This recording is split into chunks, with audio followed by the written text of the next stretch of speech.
মাখনলাল সরকার সম্পর্কে তিনি আমাদের বলবেন।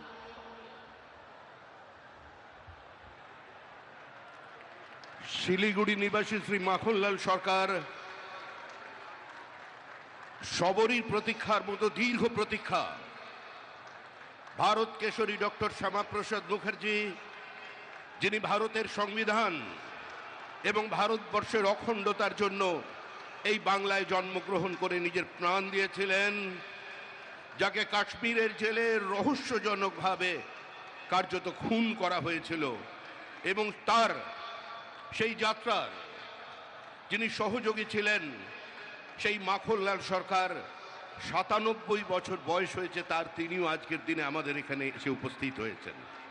শ্রী মাখনলাল সরকার তারপরে দিল্লিতে একটি দেশাত্মবোধক গান গাওয়ার জন্য দিল্লি পুলিশ তাকে গ্রেপ্তার করে। কংগ্রেসের সরকার নিয়ে যাওয়া হয় বিচারালয়ে।